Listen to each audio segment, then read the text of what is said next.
அனைவருக்கும் வணக்கம். தெய்வீக பலன்கள் சேனல் சார்பாக தங்களை அன்புடன் வரவேற்கிறோம். இன்று நம் காணொலியில் காண விரும்புவது ஆயுத பூஜை சிறப்பாக அமைய எந்த நேரத்தில் பூஜை செய்ய வேண்டும் என்பதை பற்றி இந்த காணொலியில் பார்க்கலாம். வாருங்கள் காணொலிக்கு செல்லலாம். மறக்காமல் ஒரு சப்ஸ்கிரைப் செய்யவும்.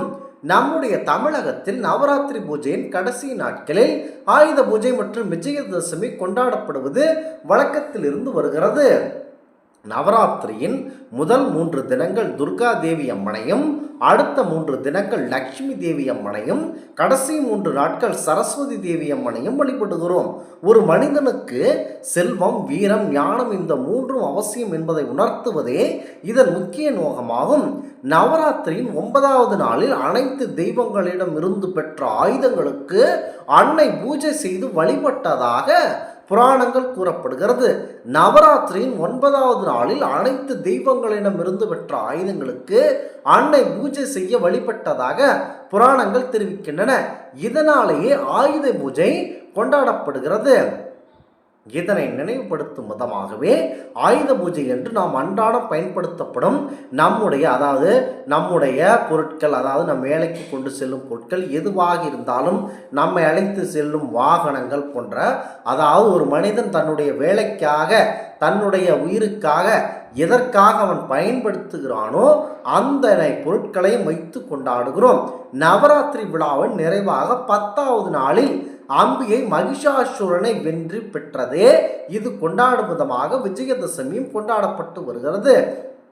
வீடு, வாசல், நிலைக்கதவு மற்றும் ஜன்னல்கள் எல்லாவற்றையும் துடைத்து சுத்தம் செய்து திருநீல் பட்டை போட்டு சந்தனம், குங்குமம் வைத்து அலங்கரிக்க வேண்டும்.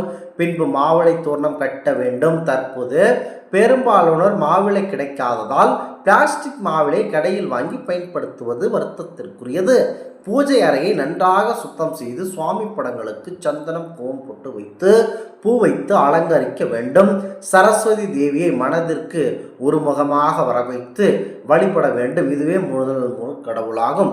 முதன்மையாக இந்த பூஜை ஆரம்பத்திற்கு முன்பாக பாரம்பரிய விநாயகப் பெருமானை முதல் வணங்கிவிட்ட பிறகே மற்ற பூஜையை நீங்கள் கண்டிப்பாக அந்த ஆயுதங்களுக்கு பூஜை செய்ய வேண்டும்.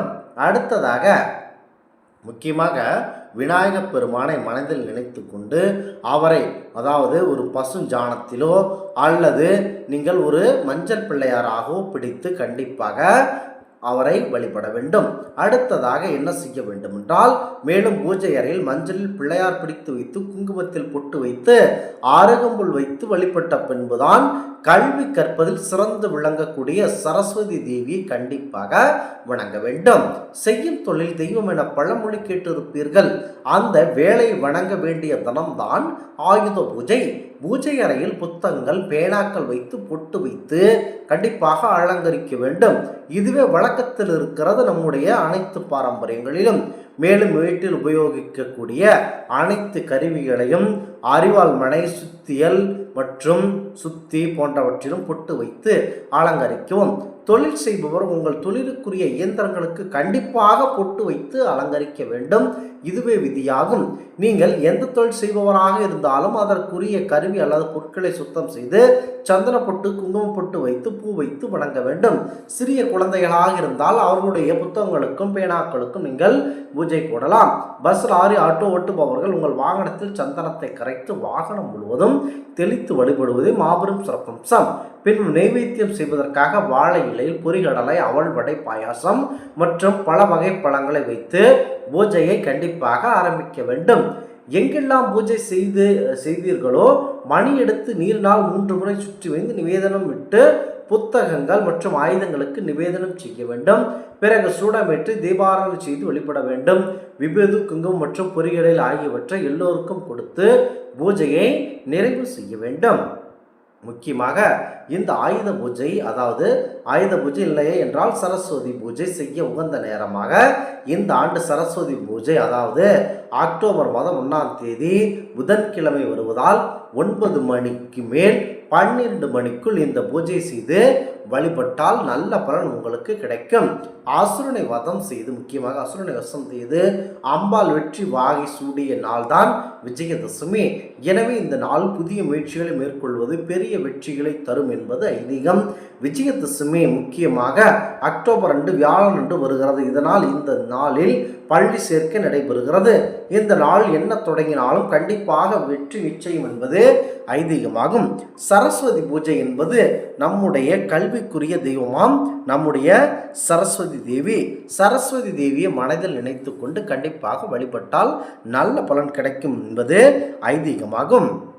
சரஸ்வதி பூஜை என்றாலே மாபெரும் சிறப்பம்சமாகும். குறிப்பாக 3 தேவியரும், அதாவது 3 தேவியரும் ஒன்றாக சேர்ந்து அந்த மகிஷாசுரனை அழித்ததாக புராணங்கள் கூறுகிறது. நவராத்திரியின் 9 தினங்களை அடுத்து ஆயுத பூஜை, சரஸ்வதி பூஜை, விஜயதசமி கொண்டாடப்படுகிறது. வீடு, கல்விக்கூடங்கள், தொழில் நிறுவனங்கள் ஆயுத பூஜை மற்றும் விஜயதசமி பண்டிகை பொதுமக்கள் வெகு சிறப்பாக கொண்டாடுவது வழக்கம். முக்கியமாக சரஸ்வதி பூஜையானது, அதாவது இந்த சரஸ்வதி பூஜையாக சொல்லப்படும் இந்த ஆயுத பூஜை செய்வதற்கான முகுந்த நேரமாக, அதாவது சிறப்பான நேரம், எந்த நேரத்தில் பூஜை செய்யலாம் என கேட்டுக்கொண்டிருப்பவர்களுக்கு முக்கியமாக புரட்டாசி 15ஆம் நாள் அக்டோபர் 1ஆம் தேதியான புதன்கிழமையில் காலை 9 மணி முதல் 10 மணிக்குள் இந்த பூஜையை செய்யலாம். மதிய வேளையில் 1:30 மணி முதல் 3 மணிக்குள் பூஜை செய்து தாராளமாக வழிபடலாம். மாலை 4 மணி முதல் 5 மணி வரை செய்தால் மாபெரும் புண்ணியம் தரும். இரவு 7 மணி முதல் 10 மணி வரை இந்த பூஜையை கண்டிப்பாக செய்து வழிபட அனைத்து பிரச்சனைகளையும் ஒழிந்து உங்களுக்கு தொழில் வளர்ச்சி உண்டாகும். கல்விக்கு அதிபதியும் நம் தொழிலுக்கும் ஜீவனத்திற்கும் துணை புரியும் கருவிகளை வைத்து சரஸ்வதி தேவி பூஜை, ஆயுத பூஜை வணங்கும் நாளே சரஸ்வதி பூஜை, ஆயுத பூஜை திருநாளாகும். உடல் வலிமையின் சக்தியாக துர்கா தேவியும், வாழ்க்கைக்கு தேவையான செல்வத்தை தரவல்ல சக்தி மகாலட்சுமியாகவும், அறிவையும் ஆற்றலையும் தரவல்ல கல்வியின் தேவதையாக சரஸ்வதி தேவியும் நாம் வழிபட்டு அந்த தேவியின் அருள் பெற்று வலிமை, செல்வம், கல்வி ஆகிய 3னையும் பெறுவதற்காக எடுக்கப்பட்ட பண்டிகையே இந்த ஆயுத பூஜை நாளாகும்.